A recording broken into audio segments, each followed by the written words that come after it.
your sex. I'm here to talk to you about things that are inherently non-sexual that are going to improve your sex life. I'm Darshana Avila, your guide to all things erotic wholeness. As always, delighted to be here with you talking about sex, intimacy, relationships, embodiment, and all that goes into helping us to thrive and enjoy ourselves as fully as possible in those aspects of our lives. Make sure you subscribe here so that you don't miss out on any of the future tidbits. Okay, so let's talk about things that will make your sex life better, but aren't about sex. First and foremost, it's your basic physical wellness.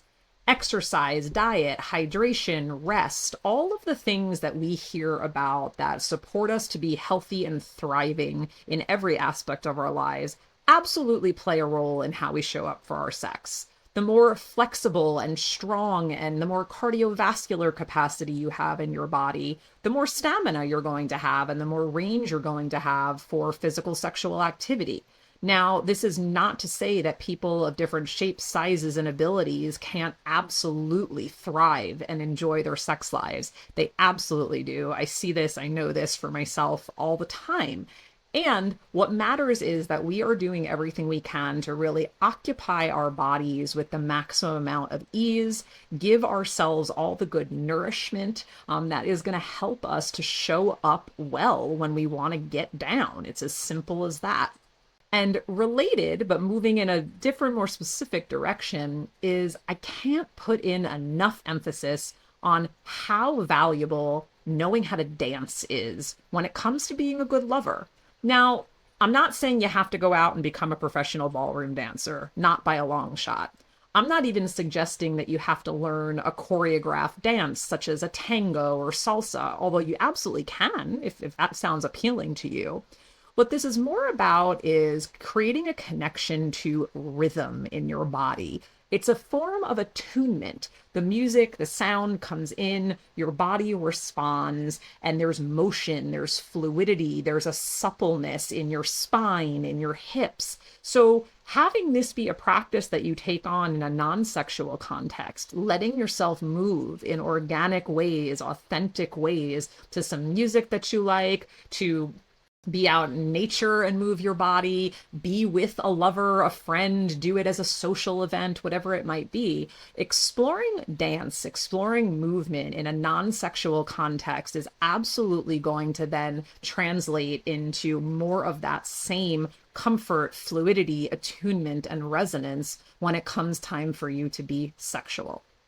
Now, stepping away from the physical, something that I would be remiss not to emphasize is that one of the most important things that you can do to improve your sex life, that has nothing to do with sex itself, is check your privilege, your bias, your expectations, the scripts that you're running about what sex should be, about sex, the way you might feel entitled, or the way you might say that this is what makes for good sex, but not that.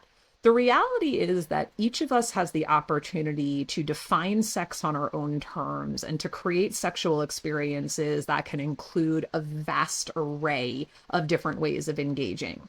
And yet many of us are coming in with biases, with expectations that end up putting pressure on ourselves and the other person or people involved. And it can end up actually narrowing the scope of possibility. If all you think that sex is a penis and a vagina and intercourse, and you are leaving out all of the full-bodied sensual explorations that are possible, you're not interested in trying out toys, maybe you only do missionary position and you don't want to try other positions, you're really missing out on a lot of possibility.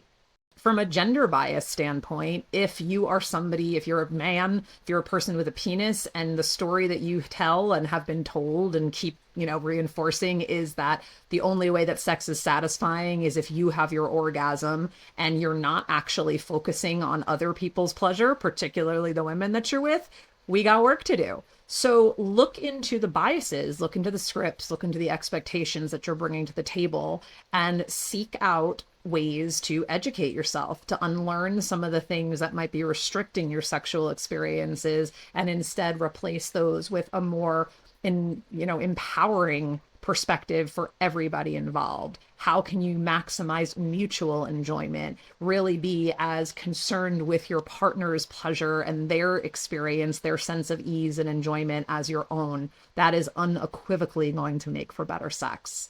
So as always, I'm interested in hearing how this lands for you. And of course, if you put this stuff into practice, to see how those experiences go. So please feel free to drop a comment and tune in to the future videos that we'll have coming out here.